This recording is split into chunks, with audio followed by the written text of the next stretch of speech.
Yo, yo, yo, what is up, ladies and gentlemen? Happy Monday. Really excited to have everybody here. Today's guest, we have Julie Chan coming on. But before we go into this, I want to make sure that everyone understands.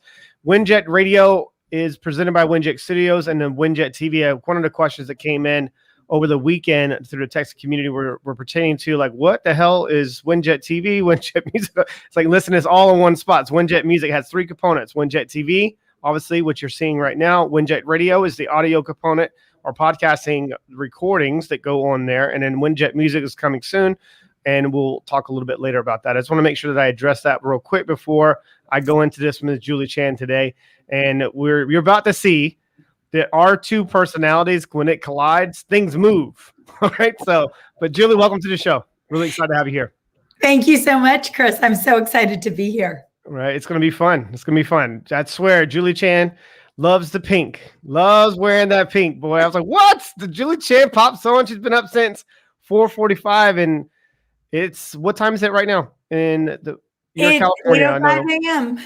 Oh, goodness gracious. Yeah. All right. We're going to get after it. So the Julie Chan show, I swear, it's going to be on WINJECT Studios coming up soon, doing a revamp and doing a lot of other crazy stuff that we have going on. But just for the listeners that are tuning in today for this live, how do you kind of describe yourself to people, like, and what you do and what you're about? Yeah, I would say I'm a woman who wears many hats. If you know me, you know I love to throw parties. I actually just had a big surprise party for my mother over this past weekend. It was exciting and amazing and so much fun. We built a new backyard a few years ago and have a really fabulous swimming pool. And I just, from the moment it was done, I dreamed of having an amazing luau. And it was specifically in my mind for my mom and all of her friends. I grew up going to Hawaii. I take my kids to Hawaii every year. And I just thought a luau in this backyard would be perfect. And we finally got to do it, and it was so much fun. And we ended up with the most amazing entertainers, fire dance, hula dancers. It was stunning. I was like, this show is better than any luau I've ever been to in all of Hawaii, right in my backyard in Los Angeles. So lots of fun. So, you know, when you ask what I'm about fun, parties, connection. I think connection is key in life. To connect authentically with people from your heart is really what I'm all about. What's up, Nina? Yeah, Nina's the one that's connected. I knew she was bouncing around here somewhere. But so all about fun and throwing parties and just bringing you, definitely, you show up the way that you are. And you typically don't see that when I guess you would say, well, public figures and people that are doing different shows, is sometimes they have to put a different mask on to be able to do what they do. I think that's what you do effortlessly. Your true authentic self. And it makes it really easy just to be you, right? Or be around you, I guess you would say, because there's no hidden agendas. I have no hidden agendas. I only know how to be myself. And sometimes that is too much, I've heard. Sometimes it's like, is that really you? I mean, I got a letter recently from a distant, she's more of an acquaintance. Our two daughters are really close friends. And I introduced her to something, and I had asked her, you know, I was asking her questions about herself. And she later, you know, wrote to me and said, thank you so much for introducing me to this.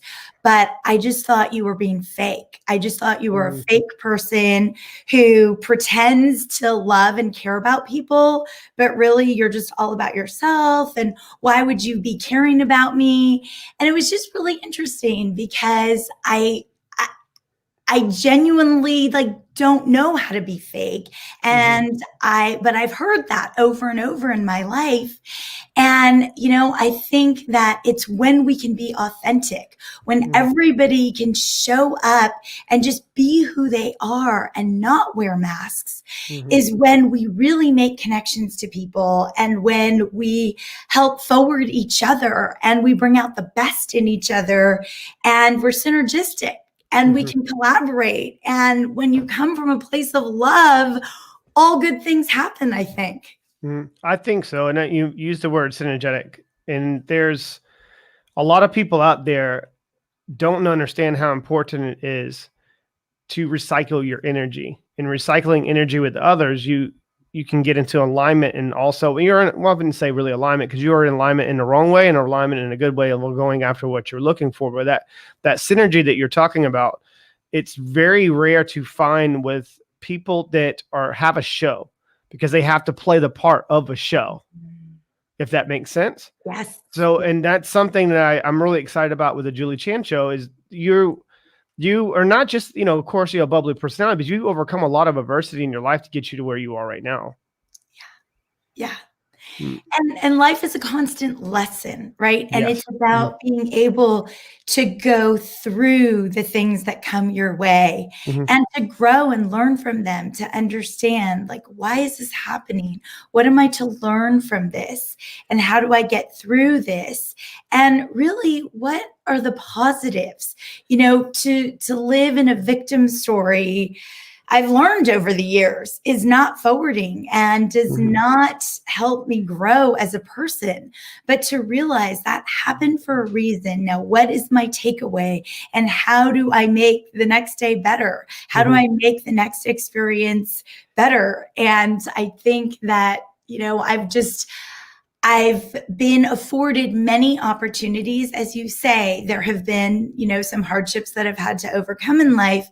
But ultimately, I am super grateful for the many, many opportunities that have come my way, for the doors that have opened when you least expect it, for just living in the moment and seeing all the good that surrounds us. I mean, there are wonderful people always around us if we take the opportunity to see them, and if we're listening, and if we're hearing about people and who they are, and truly making connections. And I think that so many of us miss those opportunities, and it's something that I try to instill in my 3 daughters. What is the good in the person in front of you? What are the lessons you can be learning? How can you be helping to forward their lives? Yes. And how are you making deep, genuine connections always? There was something, and not to put our personal conversations into this, but you triggered something real quick. You mentioned, you shared a story with me once about your daughter and the people that were, I guess it was a young lady was in a lunchroom or something, and no one was sitting down next to her. And you shared with your daughter a different perception, obviously perceiving it in a different look. And how would you feel if you were there and you didn't know anyone? Yeah. That's an opportunity. Yeah, well, I was the girl. I was always the new kid. I switched schools a lot when I was really young. Kindergarten, one place, first grade, another place, switched a few times in 1 year. And that was really hard for me. A lot of people don't believe it now, but I was the shyest kid. I was almost mute in some situations. I would go to family functions and my mom would say, I'm going to go to the bathroom. And I'd say, I'll be there. I'm coming with you. And I'd follow her into the bathroom because I didn't want to be left alone, even with family members, because I wouldn't know what to say or how to carry a conversation, or how to answer questions. And so school was obviously even more magnified, like to be the new kid and not know anyone. So I deeply understand what it feels like to be the new kid, or to be the new, person on the block, or wherever it is. And my kids, I sort of vowed to myself that I would settle in a location and my kids would be in the same house, which they have been their whole lives. And they, have friends from birth. And, I wanted that for them. But what I started to see early on is that when you have that luxury, you could become complacent. Yes. You only see what you know. So you have no idea what it's like to be the new kid. And so I remember that opportunity, to say to my kids, when that new kid is sitting by themselves, try to put yourself in that spot. And though you've never been there, let me tell you how it feels. And and you get afraid to go to school or to go to a new school year and to have new kids there, and that's uncomfortable. But imagine being that lone soul who knows nobody, and you know at least half the kids, if not more. So why not, put your hand out and open your heart, and a hello, a smile goes a long way. It does go a long way. It does go long. What do you think changed for you? And you just, I guess, just by settling into yourself when you were in your adolescence, or was it people around you that helped you? I would say that, so for me, from a very young age, I always dreamed of being a cheerleader. I think in the 80s and the 90s, there were lots of like shows on TV for like teens that, there was always like the cheerleader, right? And so I always wanted to be a cheerleader, but I thought, oh my gosh, like, I think maybe because that was the outgoing person, and how would I become that person? And so in 6th grade, I had the opportunity to try out for 7th grade cheer squad, and I worked really hard at it, and I set my intention, and I went out and I practiced every day. And that was sort of the first time of wanting something so much and just practicing and practicing. And then I became the cheerleader, and then I became the captain of the squad. And so, building— Shocking. Shocking. Shocking by knowing more about you. Yeah. It's funny. And it was huge for me. I mean, I was young, but those are real formative years, right? Yeah. And I remember getting a letter when I was brought on to the 7th grade cheer squad. I got a letter from the principal of the school. I went to a Christian school, and it was a smaller private school. And the principal wrote me a letter, and I remember it touched me so deeply because it said, "You are now an ambassador of the school. And as a cheerleader, you're a leader. And, take this opportunity to be kind to others," right? Because I think in those days, cheerleaders were known as maybe, mean girls. And this letter really was about like, use this opportunity, be positive, see yourself as a leader, and take that initiative to care more about others than yourself.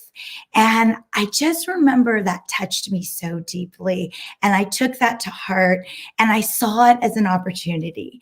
And I think that's what my life sort of became about. Like, use the gifts that you're given, the opportunities you're given to share with others, to be kind with others, to, lift others.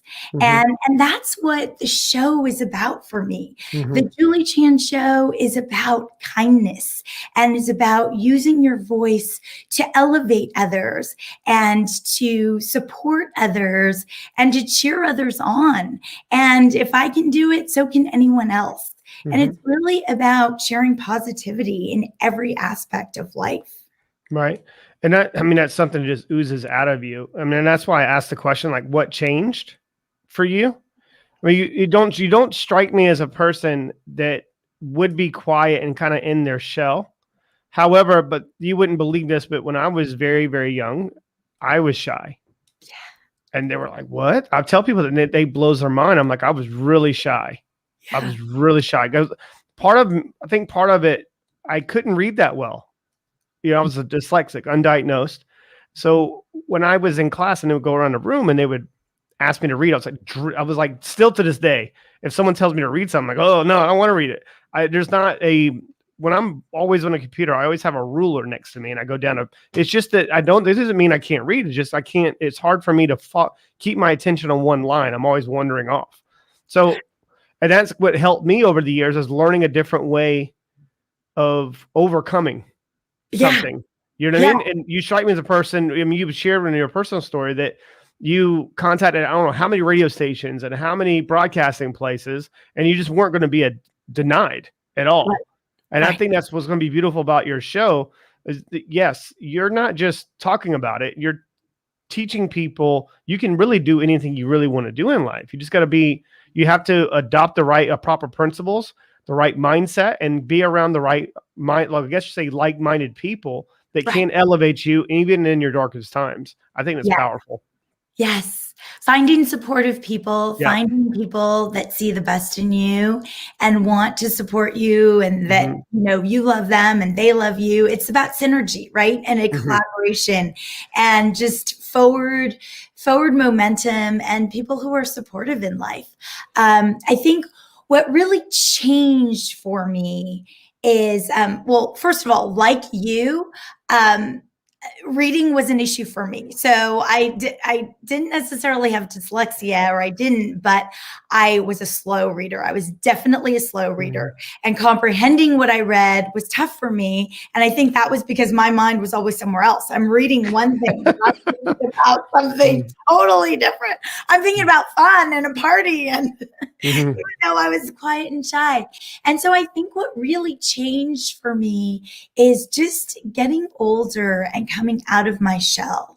And when I was really little, Chris, I would stare in a mirror and I would talk to myself and say all the things that I couldn't say all day long at school, that I wanted to say to people that I saw.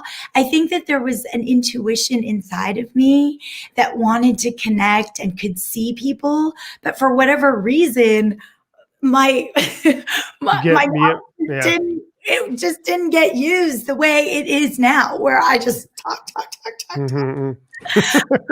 So I think when I found my voice, my life changed. I started to use it. Professional squirrel hunters, Russ Johns. Yeah, Russ is our community leader within WINJECT Cities, and is also just a really dope individual. You'll like him a lot. He talks a lot about just being kindness is cool. Being seen, being heard, being talked about. He's got a great show, the Pirate Broadcast. Great people. And I think you do know Russ, don't you? Or do you not? Yeah, just yet. Well, until now, y'all are old friends. You'll get to know him. He's great. He's a great guy. That is great. Yeah. So it sparked any ideas? So like, what piqued your curiosity? I'm saying, you know what? I'm going to start my own show, because why not? The Julie Chan. Well, the world needs more of Julie Chan. Like, what really piqued your curiosity about like stepping into this type of realm? Well, so I was born with a desire to do TV. Okay. I watched, Live with Regis and Kathy Lee. I watched, I just was always a fan of, the Oprah show and Joan London and all of these very big personalities that were not only, they had moved beyond being a news anchor, and it wasn't news, but it was more about their personality, and it was more about the interviews. And so I but midway through life, after having 3 daughters, I decided to finally pursue that dream of being a broadcaster. And so I started out in morning news, and I was told no over and over and over, sort of throughout my life. Like, I don't know if you can do it. Maybe you can't. And so there was always this lingering self-doubt. But the more I got older, the more I started going for things and really, pushing myself forward. And so that in itself has been a journey. Like, when I hear no, it's like, why not? And so I keep pushing. And when I became a morning news anchor, it was definitely solidified for me that news is not what I love. Right. Yeah. I remember talking about that. News is not where my heart is. But it was in the interviews. It was in bringing people on who were afraid to, do this type of thing and to share their own journeys or talk about their nonprofit organization or whatever it was that they were doing. I was able to lean into that and speak to them and support them in sharing their story. And I just really love that. It's the piece about connection, right? When you get somebody to a place where they forget their fears and their insecurities, and they just can show up authentically and share what they really love and what they're passionate about. And so that is when the YouTube show started, the Julie Chan Show, where passion meets purpose. Because for me, we all have a passion, and we all have this thing that we were born with, whether it's a talent or a desire to do something and to use our personality and our gifts for whatever it is we want to do. But it's stepping into that, believing that we are worthy to do that and that we can. And that takes a lot of unraveling sometimes, It right? does. Because It does. of society and life. Takes a lot of courage as well, because I mean, you're kind of scared to showcase that because you don't really have the people around it you need to really shine. You talked about talent. Well, talent is just, the desired interest. Yeah. So talent, you can develop more talent. And people say, well, you have the God-given talent. Yeah, that might be true. But if you put more interest into something, and then from there, if it's behind a purpose, that's your fuel to push you and propel you forward. Right. I mean, you can become the best motivational speaker in the world if that's what you choose to do. Right. If you want to, I don't know, you've got to be laser focused. And as long as you have the right amount of understanding and awareness, you can overcome anything, I believe. Yes, absolutely. So here's the thing. I think when you got your start, you hosted a show when these people out here, these people in the UK were getting married. What was Prince Harry? And so you hosted a show. Prince William. These people. Yeah, I know. Well, I did that because you're a huge fan and I'm in England. You were like, you're in London. With the first time, ladies and gentlemen, we spoke on the phone. She was like, you're in London? I'm like, where are you? That background is beautiful, but it doesn't look that familiar. You said London, and I was like, I'm moving. I'm coming to you. And I was like, wow. Yeah, we're meeting, and you're introducing me to Kate Middleton, and I can't wait.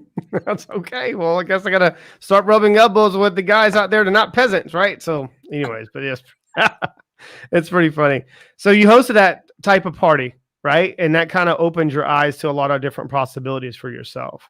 And you mentioned you love throwing parties. I mean, and you're just throwing a party within your own show and inviting people to come on.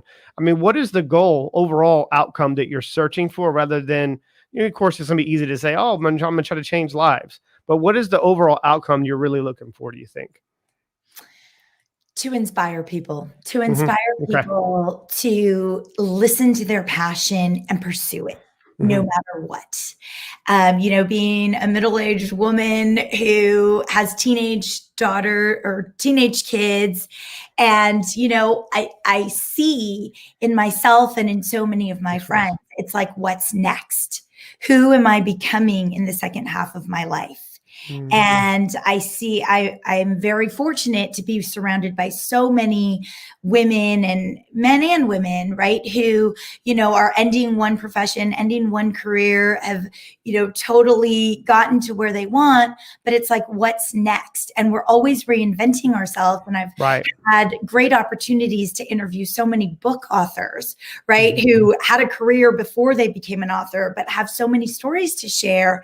And it's just been so amazing to be surrounded by so many people who really do take life, in the palm of their hand and go for it.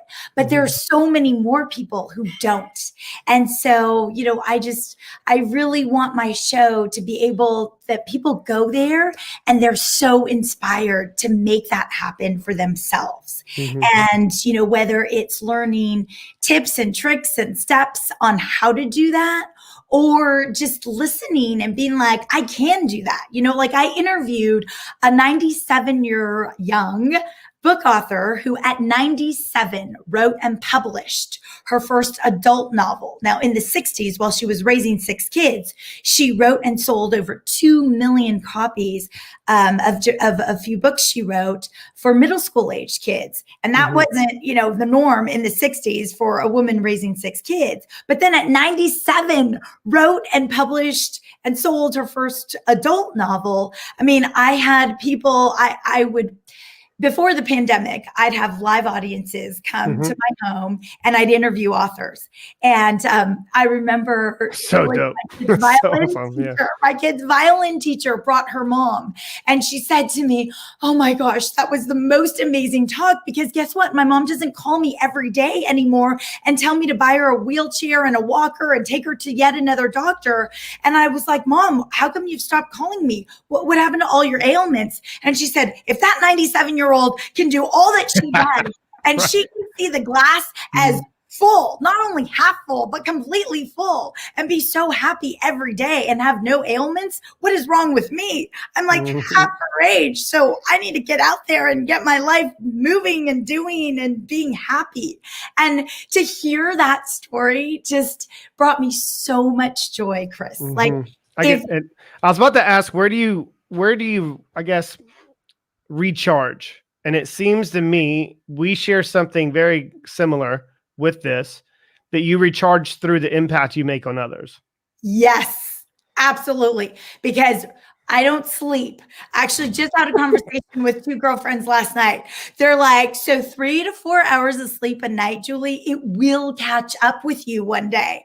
And I'm like, "No, it won't, because sleep is a waste of time." Where it's already catching up, though, is I started to do yoga and tennis and walking and jogging and all of that in a day. So it was, I'd wake up at like 4 a.m. to start that routine.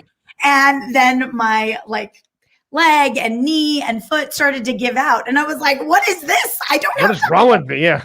And I went to acupuncture, and the acupuncturist like, "So the issue is I don't think you're sleeping. And so your whole body's going to break down without sleep." And I'm like, "Really? Is that I don't see that. Well, okay.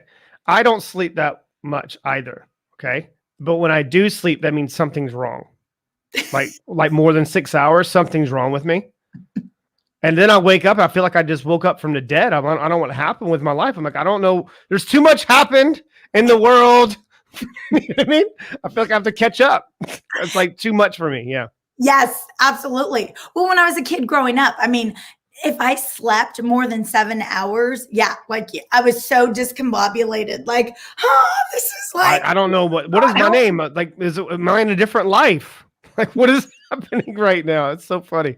I can go on for like 50 hours with you on a call. I swear, because I think we spoke. I think the first time we had a conversation was like 3 hours, like 2.5 hours. Yes. I was like moving. I'm like moving meetings and stuff. I'm like, "Oh, I'll call you back in a little bit." I was like, I gotta go. Anyways, but yeah. I love that. You see, that is the power of connection, right? It is. When you show up authentically and you're your genuine self, the connection is so strong. It's like we could talk for hours and days, and we can really pour into each other and know each other and find all kinds of connections. Do you ever have a bad day? Of course. It's the days that I'm in my head. Like, what am I doing? It's the self. I love how she got to the next question, ladies and gentlemen, of where I was going with that. Go ahead. Keep going. Yeah. Go ahead. Did I read your mind? No, you got me. That was pretty good. I asked a leading question to see where you go with it. And I knew I kind of anticipated if that was where you're going to go. It was like when you're on your own head. So when you're in your own head, like walk me through one of those days. Oh, it's so irritating. It's so irritating. It just feels stuck. It feels like I just sit there. Like I forget my vision. I forget my dreams. I forget who I am. I forget the power within me. I forget my voice. I forget who I am. And I just sit there like, where do I go next? It's in those moments of, what step do I take? I could go this way or that way. And a lot of times, what's most difficult for me is I am a person who has lived a life of moving through life based on my emotions and based on being reactionary, right? Mm-hmm. So I get a text like, I need your help here. Okay, I go there. I need this, or my kid needs to go here, or this needs to happen. I mean, and, it's especially hard when you're raising kids and you have a family and all these things are going on. And it's like, and you don't have, like, you're more of an entrepreneur and you don't have to be at a job sitting at a desk for 8 hours a day. And so you have a lot of choices and it's hard to say no. And the power of no, I think there are books on it. I think it's especially difficult for women. That word no is really, really hard. And every day I'm thinking about it and I'm trying to practice it, but it's tough, really tough. It is tough. And it's also tough not to explain yourself and giving them a reason why you said no. Yes. Yes. And I've been practicing that a lot lately. Like, I'll be texting and it's like I delete "I'm sorry" a lot. Yes. I delete the explanation a lot. And it's like, and that takes time too, right? But it's like doing doses. You gotta do it in doses. Becoming aware is the first step. So I hear. It is, yes. It's definitely, it's baby steps, right? But yeah, I mean, I would say that the hardest thing on a bad day, I mean, really a bad day for me is just being inside my own head. A bad day is not what somebody does to me because, right, if you're in your power, like, no one's doing anything to you. It's the choice you're making. It's the opportunities you're taking. It's the opportunity you're taking to see a situation in a negative light, which I don't need to do that. I don't have time to do that. It's going to take too much of your energy to, you know what I mean? I just don't. That's how you attract the same bullshenanigans into your life. I'm like, I'm not going to sit here. I'm not going to entertain it. I don't entertain negative thinkers. But, and do you make people feel really uncomfortable sometimes? Because I do. I make people feel really uncomfortable. It's just by my presence because there's so much energy there when I'm able to, but when I'm having conversations with people, I want to have a conversation genuinely because I really listen to an individual. That's the power of listening, like really listening. Yes. But I can take that switch and make them feel really uncomfortable when I do speak. Because I'm speaking with so much passion and so much authority, people get really like, oh, I don't know about this because they don't know what to do with the energy. Do you see my point? Yes. No, I do see your point.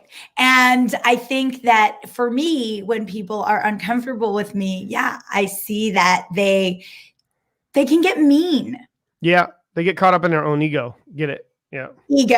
Ego is definitely a big thing that I'm starting to notice more and more. When people are deep in their ego, they're really shut down and they're talking from a space of just rambling and talking at you, and you start to see it, and it's like they don't want to hear you and they don't actually want to be in conversation with you. They just really I get frustrated. Well, I don't get frustrated. I get a little irritated when I'm trying to articulate a message and I'm like, listen, Julie, I don't know how else to explain this to you. I did it in like 4 different ways. How would you like to receive this statement? And that's usually my last time, right? How would you like to receive this? Because I'm really perplexed on really finding the right words. And I'm not trying to offend you here. I'm just trying to give you enough information for you to see it yourself on what's preventing you. And then that's when that goes over their head. They get caught up in their ego. I'm like, yeah, sorry, I gotta go. I don't do it in that abruptly or that rude with them. Of course, I'll find a way out the conversation, So yeah. And that's difficult sometimes if you have your own show and people are asked all the time of the success of the show. And I'm very blessed and very honored to have so many listeners, but they make recommendations for people to come onto the show. But I'm not just looking for business people, or I'm looking for someone that's open and vulnerable enough to share something about themselves that could really help a listener. Right. And that's something that you do very well. Like with the people that you're going to be bringing on people of books, or like, what is your ideal type of guest that come on the Julie Chan show? My ideal guest is somebody who can be Other than Oprah. absolutely vulnerable and authentic and Okay. honest. And be open, be able to connect with me, the interviewer, to be able to just really go deep inside of them and share really authentically whatever question comes their way. I always find it really interesting when people say, well, can you send me a list of questions before the interview? And I say, absolutely not. I don't have a list of questions. The interview will take shape as we meet and go along. And I've coached others, before podcast interviews. And, a lot of podcasters do give a list of questions. And I was coaching one person who said, okay, so I got 30 questions and I'm sitting here memorizing my answers to all the questions. And I said, you wrote a book. Not only did you write a book, but you wrote it about your personal journey through a really dark place and through a situation of helping your own son out of addiction. Your experience. You don't. We spoke about this. Yeah. Questions with answers, right? And it's not relatable. It's not gonna hit the right listener where it needs to hit them to really feel what you're saying. And that's where the emotion you're talking about is driving that emotion home. And you can't do that by reading off a screen. Right. I love what Russ Johns just said. Nothing is scripted. Life is unscripted. You got to live it. You've got to be in the moment, connecting like you and I do. And I'll put it this way.